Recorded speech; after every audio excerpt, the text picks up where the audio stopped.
the way I approach business is really more of like an innate feeling. So it's like, oh, I need this thing for myself. And so like, you know, in my first book, Do Cool Shit, I talk about the 3 questions I ask myself before starting any business. The first question is, what sucks in my world? Question number 2 is, does it suck for a lot of people? Third question is, can I be passionate about this issue, cause, or community for a really long time?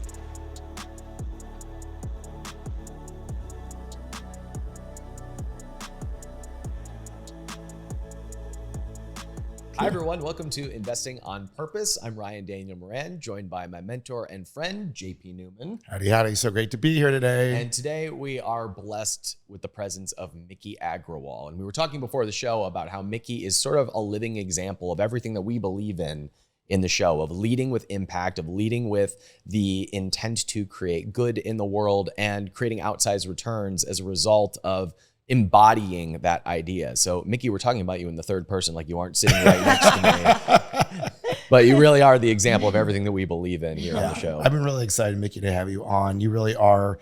When Ryan and I started the idea for this show, you were on our short list of really a shining example of leaders who are bringing creativity to solve some of the world's biggest problems. And so, JP, we're just going to keep talking so Miki can't get a word in. Yeah, here, let's. But JP, I don't think I've ever told you the story. When Miki spoke at the capitalism conference, people were talking about it literally for a has it been a year?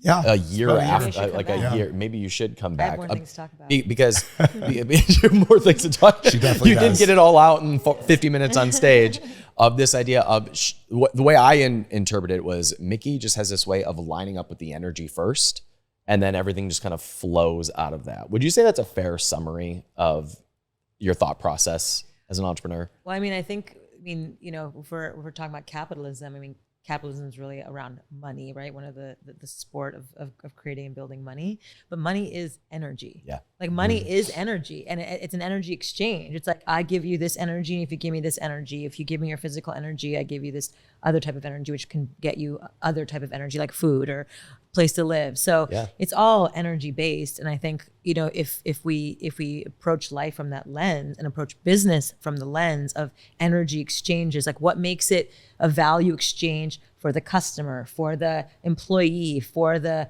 investor, for the supplier, for the planet, for everyone in the room, how is it the best energy exchange possible? Actually, that is the definition of conscious capitalism, conscious business. And that type of energy exchange business can sometimes outperform major indices like straight business by up to 14 times. That's what conscious capitalism is. And is that something that you had to cultivate as a practice, or does that come naturally to you? Because as a traditional capitalist dude, this is something that I intellectually get, and I can even teach this. Or this is something that I sprinkle in with the people who follow my work and our students, of trying to think more with their heart or body rather than their brain, and lining up with the impact that they want to make. And although I can talk about it and teach it, I still have to work hard at practicing that. So does this come naturally to you, or is this a muscle? I mean, I think, you know, like fortunately and unfortunately for the dude, you know, we live in a world, you know, at least coming from the conditioned patriarchal system, where men aren't allowed to really feel as much as women. Oh, I feel a lot. I feel all kinds of things. Right, but you're not as much allowed to express that, right? So there's that brain-body, the brain-heart connection that exists internally, but oftentimes from an expressed, you know, in the world way, it is a pretty it's a muscle that, you know, that have been a little bit atrophied for men, and that's definitely well developed for women. And so there's now the muscle of building business and sort of, you know, being more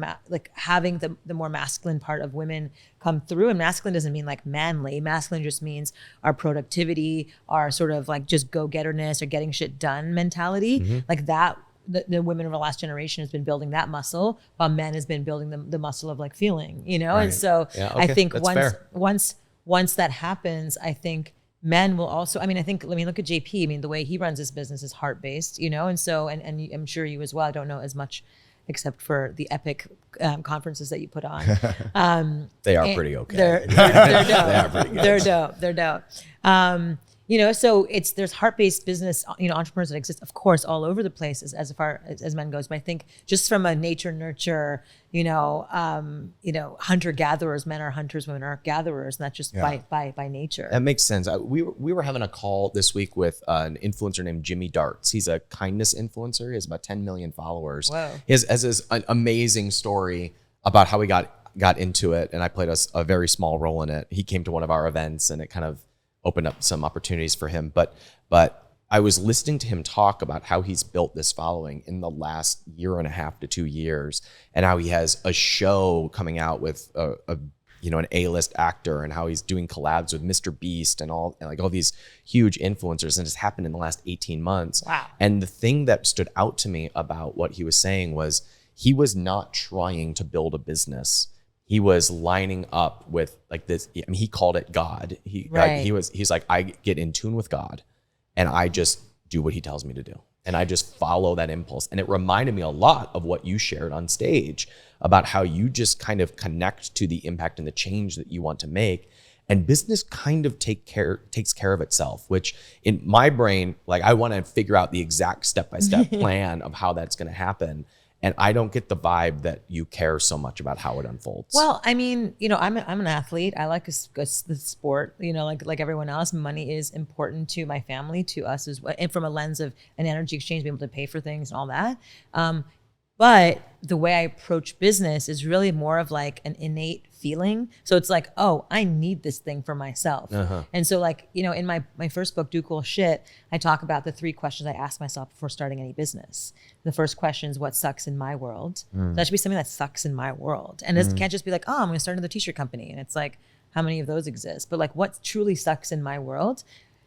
Question number 2 is, does it suck for a lot of people? Because if it sucks for a lot of people, then it's an opportunity. If it sucks for just me and you, then I'm a diva and whatever. It's not gonna create a very big business. There has to be a problem that sucks. So let me give you examples for my business, and I'll give you the third question next. Question number 1 is, what sucks in my world? So my first business was my restaurants, born of a stomach ache. I started New York City's first gluten-free farm-to-table pizza concept. And it was a first in 2004, 2005, when gluten-free, farm-to-table, organic, local were not the buzzwords of today. They were Subway was the big healthy chain, And so, right? And so it was sort of you're a Birkenstock wearing, smelly guy with dreadlocks who go into health food stores. That's literally the type of healthy food we're talking about. I'm talking about pizza. And so what sucked in my world was having stomach aches when I ate regular pizza. Does it suck for a lot of people? Wow, 1 in 5 Americans now eat gluten-free. 1 in 5 Americans are lactose intolerant. There's a lot of people who have a lot of GI issues and gut issues. It sucks for a lot of people, and they can't eat their favorite comfort food pizza without having a horrible stomach ache. So let's go back to my next company, THINX. What sucks in my world? Having period accidents. You guys are both, neither of you are women, but if you were sitting on a white couch on your period, it would be a worry for a woman if she's on her period, right? Yeah. And so for me, every time I had my period, it was a challenge, it was a problem, it was an annoyance. Playing soccer, D1 at Cornell, right? I was ref, you can't just be ref, stop the game, let me go change my tampon. You can't be my older sister's a head and neck surgeon. She can't be yo, face while it's open and bleeding. Let me go in and change my pad while you are just cut open. She bleeds through every one of her blues. If you're a ballerina, the number of ballerinas who've called me crying, grateful because they do compliés and their tampon flies out of their vagina in the middle of stage, or if you're stuck in traffic, or if you're defending your thesis, or if you're, on a date, or if you're sleeping, or whatever you're doing, it's a problem. What sucks in my world, that does suck for a lot of every woman. Sucks for a lot of people. Yeah. Yes. My current business, TUSHY, what sucks in my world? I had, some thyroid issue, which led to some, GI issues. Right? I had hyperthyroidism. Yeah. I have that too. Yeah. Well, twinsies. Let's not label them, because I got rid of mine. And so that's awesome. Yeah. And so mine, I'm completely normal. But one of the side effects was pooping up to 8 times a day. It was a lot of fucking poop, And so I really, during that period, was really hard for me. And so what sucked in my world? Pooping a lot, having a red butt, Does it suck for a lot of people? 1 in 7 have thyroid issues. 1 in 4 have GI issues. There's chronic UTIs, hemorrhoids, fissures, itching, bacterial vaginosis, men's ailment. I mean, you have dingleberries if you have hair back there, which every man has hair back there, and so I can there's, attest. right? And so sucks for a lot of men. This is our next business. Let's do it. We've identified a big problem. Maybe we'll do like a little thing to cut them or shave them, or I'm gonna throw up. Okay, Yeah. $1 million idea. Come on, let's get it out there, Ryan. Dingleberries. Yep. So like what sucks in my world is suck for a lot of people. It's millions and millions and millions and millions. And the people who care about the planet. 15 million trees are cut down every year. People care about like killing trees. People care about so many different things. Today there's a huge opportunity. So the third question is the most important question. So what sucks in my world? Does it suck for a lot of people? And the third question is, can I be passionate about this issue, cause, or community for a really long time? Yeah, that's a really good point. It takes 10 years to be an overnight success. We know that saying over and over again. Question for you. Do you guys know how old LaCroix, the LaCroix, those LaCroix drinks? Yeah. How old is that company? Because it popped up feels like popped out of nowhere, right? Yeah. 12 years? I would say 10, 5, 7, something like that. Yeah.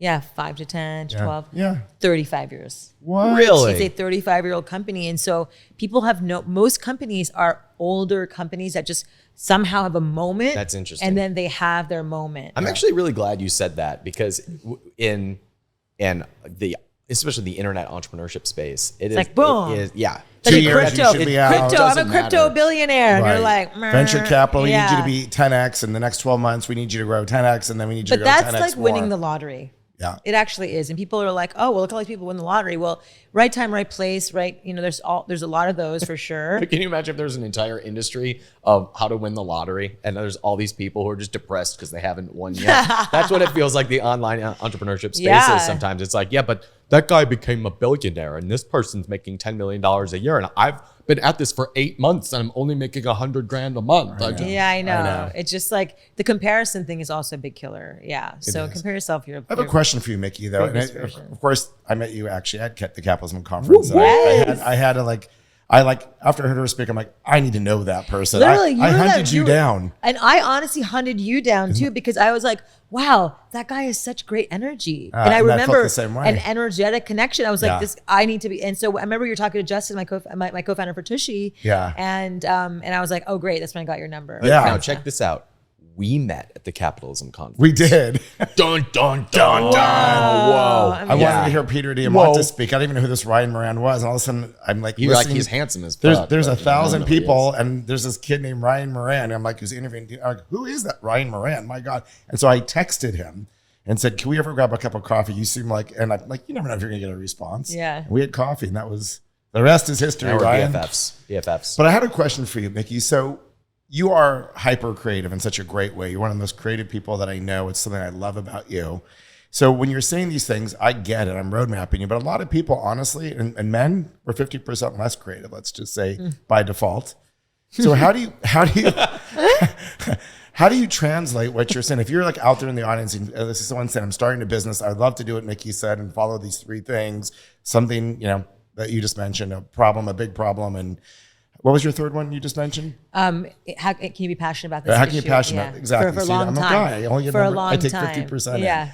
So how do you translate, like if you were to give advice to someone who maybe doesn't have your hyper creativity, or somewhere between writing a really boring business plan and some boring thing about the same thing about how you're going to raise your money, and what you're saying, what advice would you give to That's people an interesting doing question. This? Yeah. I mean, I think, I have a thesis around changing culture, first of all, like using innovation, using a product, which I'll talk about in a second. But ultimately, every single person's a creative. In my book, Disruptor, I talk about the story of this guy named Gordon McKenzie, and he's one of the head creative directors at Hallmark. And every single, couple of months, he goes to his elementary school locally where he works. And he goes into all these young kids' classrooms to get creativity, boys, girls, everyone. And so he goes to kindergarten students and he goes, who here's an artist? And literally like every single kid's like screaming, me. Like every kid is like literally off their seats, like leaning on their just rowdily, like just shouting that I'm an artist. He goes to the first graders, who here's an artist? Half the kids are raising their hands like this.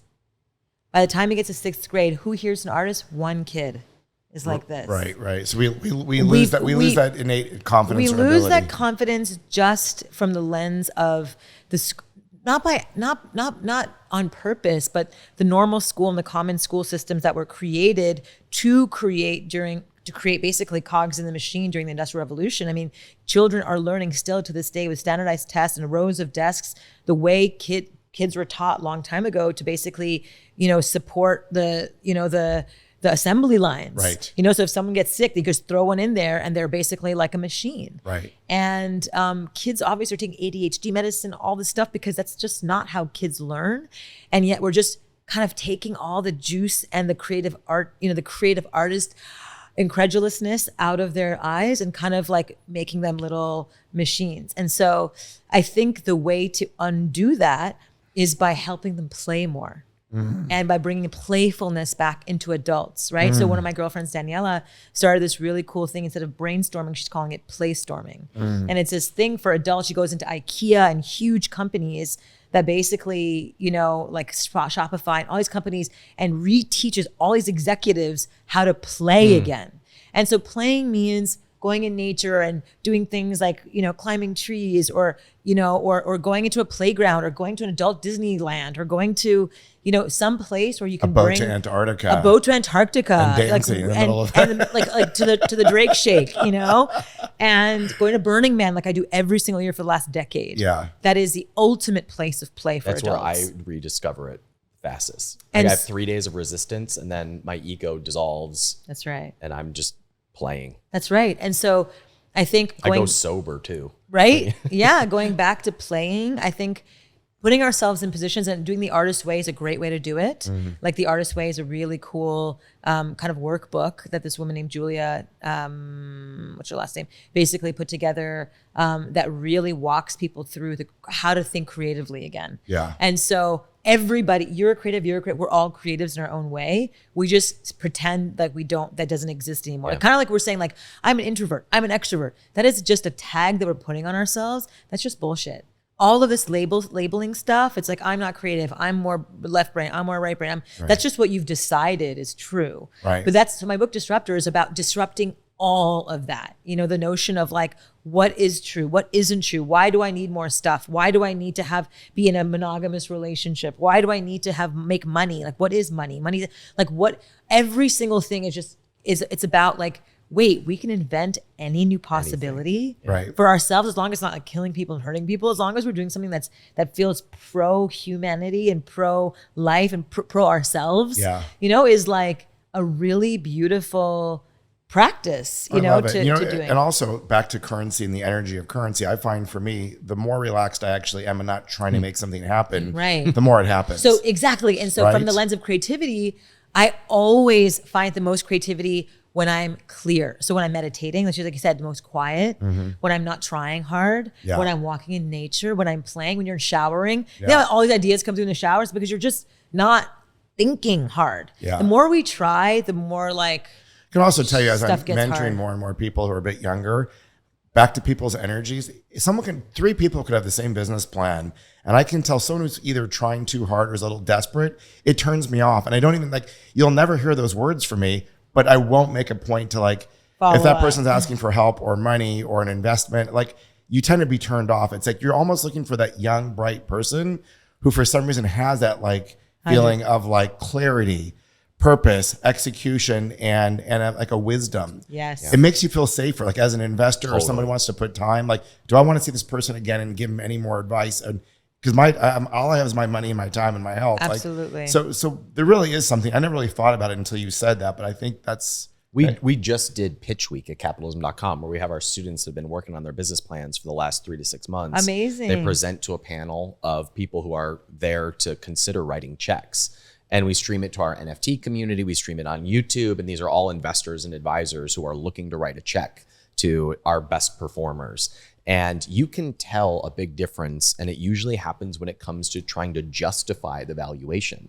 When someone is justifying the valuation with logic and facts, and you can see them sort of shut down and get weird about the money. And now they've sort of lost touch with the purpose of why they're doing it. But when they stay in this energy of, we're going in this direction, we're going to do this, this is who we're here to help and what we're doing, then all the investors are scrambling and competing with one another, and their valuation starts to be driven up, even if they started with a lower valuation. And so when they're staying in that zone, that's it right. just sort of unfolds. There's such a, I say this to, some advisees as well. It's there is such a fine line between knowing your shit and being confident, and then just like there's a desperation of needing the money, right? right. There's like a fine line. There's a fine line. It's kind It's of also like not just needing the money. For men, I think also it's validation. Like once we're successful, then we are somebody. Women Right. too, but men even more. Like I mean, we are the hunter gatherer. So in a way, I think there's a lot of that put upon us. That pressure of like, I need to show you that I made it. totally. My friend Max says there's always a fine line. There's like a fine line between fuck, fight, and play.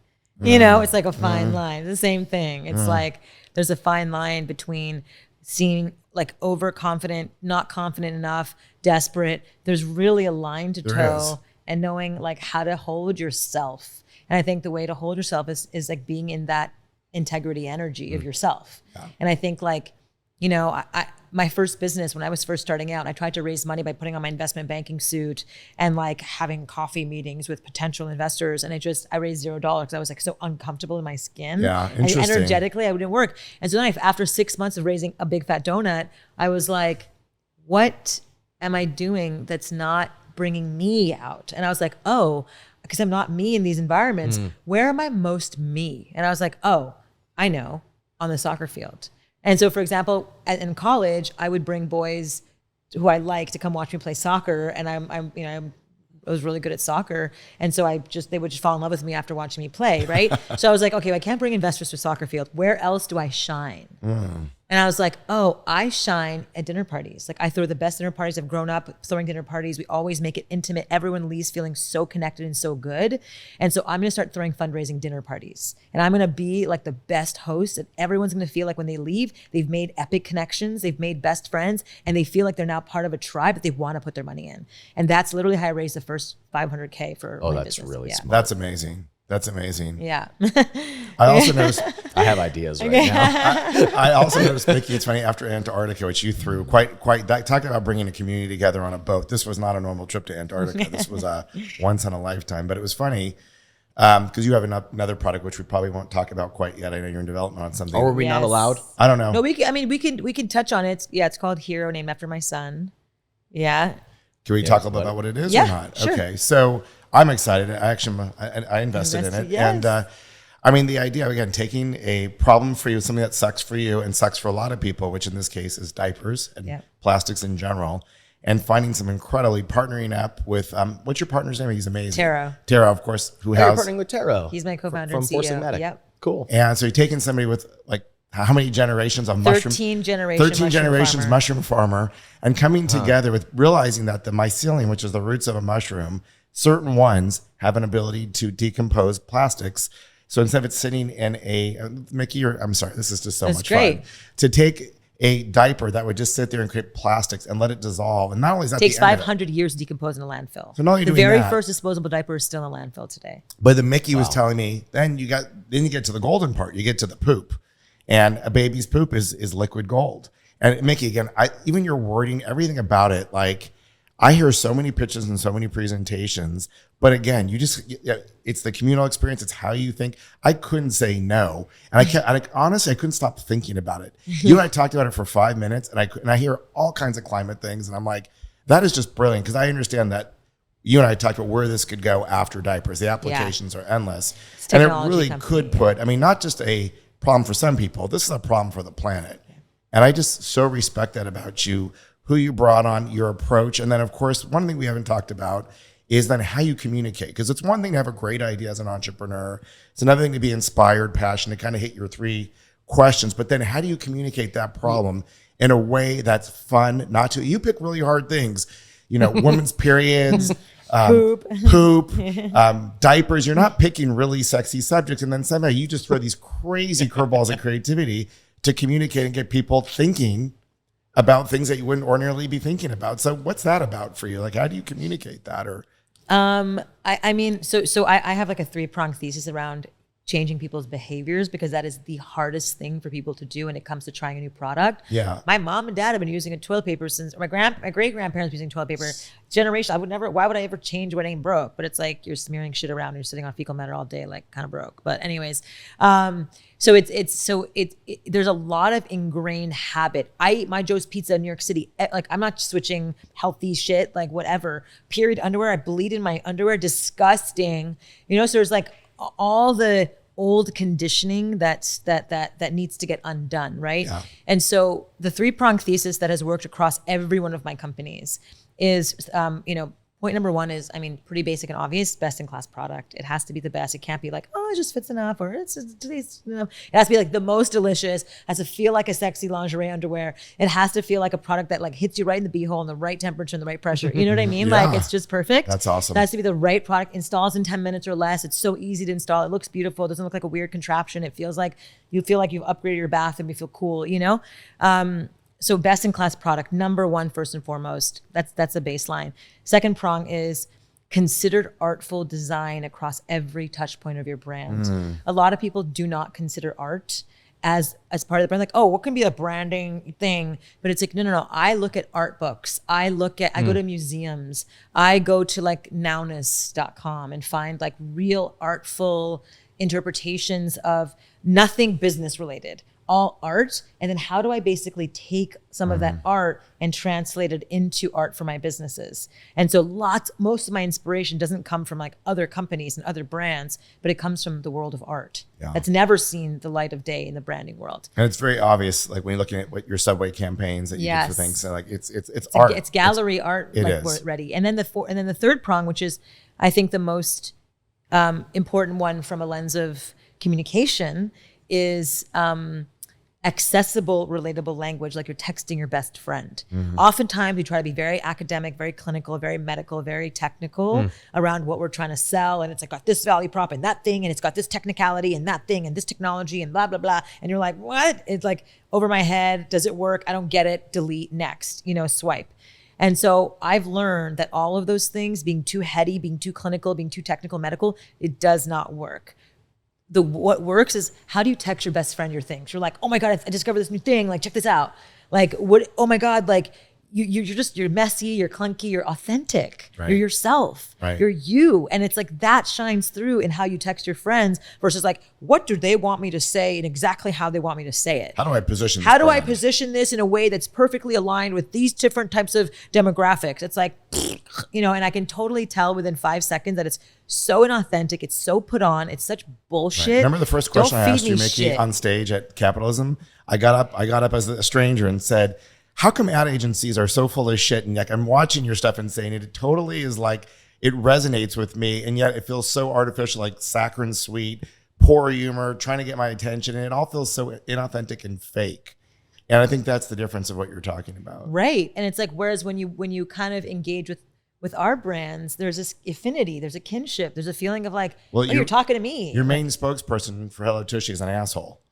Yeah, like actually an asshole. It's character. An actual asshole. If you Google Hello Tushy, I'm an asshole, you'll see the spot, and it's really. I'm an asshole. But like literally, poop comes out of me. Take time, because it'll make you laugh and it will make your whole day. And by the way, check it out. By the way, don't go to tushy.com. It's a very graphic anal porn site.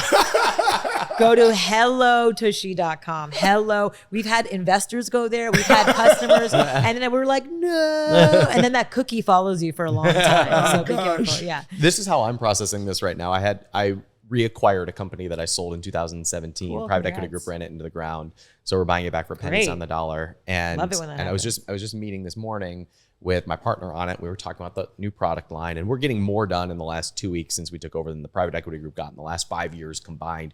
But one of the products that we're launching is a supplement that will restore your gut. And it's something that I've had an amazing amount of success with. Wow.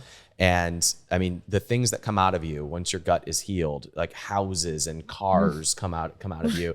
And we're sitting there trying to think about how to talk about this product. And we're gone down like do you go the medical route or what? But as you're saying, just like you're texting your best friend, well, I would text Alex. The best marketing campaign in the world is if I could just do hashtag BPC poops and because if people posted photos, is body protective compound. It's just the name of one of the ingredients. Okay, cool. And so I was saying, like, if people just took photos of what came out of them and posted it with hashtag BPC poops, this would be the best selling thing in the world, which I don't think we're going to go quite that route, but I'm thinking about the actual things that I have sent you about this product and how it has impacted my life. And it would be so much more of an effective campaign than anything that we even brainstormed this morning. That's what I'm saying. So like, it's so true what you're saying. Just think about what you're texting your friends, and that should be the thing that you use. That should be And the make ad. you remember on yours, I still have a t-shirt campaign that I'm pitching to you about through composting about I soiled myself. I love and, that. And like basically shitting our like to encourage people to actually do composting, which I learned in Antarctica is the number one thing we can do as human beings about climate. That's like the most active thing you can do is not waste food and compost. So I want to do a whole campaign with Miki one day around I soiled myself. And soiling yourself. It's T-shirts. Brilliant. You know, trees coming out of your armpits, just all about soiling yourself and relishing soiling yourself, which means composting. Genius. Right? I actually think that's genius. Miki, I'm telling you, if you ever have time, this is what came out of Antarctica for me. Besides my kids throwing a raging party without my permission, was these are the two byproducts of your cruise. I'm so no, seriously, let's talk about it. Like for real. I mean, the home composting market is enormous right now with what Pila has done. I know. With the Lomi. I mean, they've made it cool. But I soiled myself could be a brand name in and of itself. That's How are you taking this approach into the new company? What can you share about that? We're plastic composting is going to be a big part of it as well for us as well, like using our technology, proprietary hero technology. We'll is have the technology the product that is compostable, or is it the actual mushroom strain? It's the mushroom strain that we are basically inventing strength. I mean, taking from nature and putting this combination together that will decompose the diaper within a few months, and then also plastics in landfills as well. So it's a double generative innovation. Will the actual compound be applicable to other plastics? Yes. That's what's so exciting about this. That is really exciting. Yes. Yeah, yes. it could be a game changer. That's like we have like world 7 changing. full-time scientists working on it the last couple of years, and we just signed a lease on a lab here in Austin, so we're moving the whole operation here to Austin. Yay. So I'd love to tour when it's time. Yes. No, love wait. The design. I mean, we're gonna create a whole education space so people can walk through and really understand how plastic mushrooms exist and how it works and incredible. But theoretically, if you have a pile of plastic somewhere, you can take this fairy dust and sprinkle it on, and all of a sudden, it's soil. Yeah. I will stay tuned. We're talking about one of the biggest problems in humanity right now. No joke. And throwing a new, and of course, applying nature to nature and harnessing to take care baby of our poop, problems. like baby's nature, Yeah. to solve that problem. Basically to be the fertilizer fodder. What's the timetable for this? 2024 launch. All right. Yeah. I'm ready. I just want to know what you would say to, I mean, I speak to capitalists and aspiring entrepreneurs who often get into the game thinking that business is going to solve a financial problem for themselves. And I tell them, if you're trying to start a business to solve a financial problem for yourself, that's like the worst way. It's almost like having a child so that you can have more free time. Right.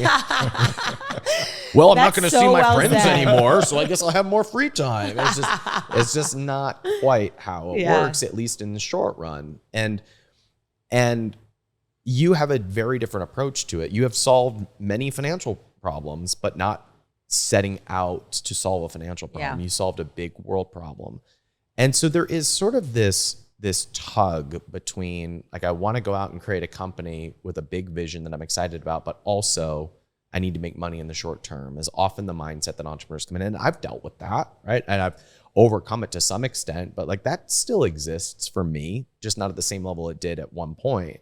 So what would you say to somebody who is getting into the game and notices that that's coming up for them? That they want to do it for financial reasons? Well, they can tell that that's holding them back. Like, I understand, like what we talked about earlier, I understand a lot of what you say intellectually, but the embodiment of it is a different thing. So I can look at an entrepreneur and say, if you're starting this to solve a financial challenge, this is going to be hard. And like, I get that intellectually, but I actually do need to solve a financial problem. Well, that's why, like, I always say you start with these questions: what sucks in my world? And if it's only solving a financial problem, likely the business that you're starting isn't solving a real world problem. It's probably just being like, "Ooh, I'll start another shoe company and become like the next like Tom's," and then it'll just fail because you're not really passionate about it, or it's a commodity business and you're just like, it's a race to the bottom, and it's just margins become this, and it's just not worth it. So it's like solving a real actual problem that you face, and that when I have so much more energy to solve my own problems, knowing that it solves the problems of other people, but especially my own. Like, I'm motivated as all hell to like solve a period problem, a poop problem, and these diaper problems. Like, I want to solve these problems, you know, for myself, for my family, for my friends, with people around me. So that's enough motivation. And if it's solving a real problem that a lot of people are facing, it's a real business. Yeah. And I think when people are doing a vanity thing where it's like quick buck thing, like, look, I mean, crypto is up, and to be like, I'm such a crypto millionaire. All of a sudden they're like, not, you know? Now I'm a crypto thousandaire. Exactly. And so it's like, unless you're really like people, that's why for me, like most people who are in crypto are in it for that money thing versus for like, wow, like changing currency and like fuck the system and like whatever, and really trying to change it from the ground up, democratizing all the things. Right. Like, But the people who have been in it for a long time. Yeah. Exactly. They've been like, you know, like blockchain architects or whatever, you know? And so there's different levels of respect. In the same way, I have different levels of respect for people in business, where it's like, I can tell that person's just doing it for the buck, or that person's doing it to gather community, create a thing, create a space for people to gather.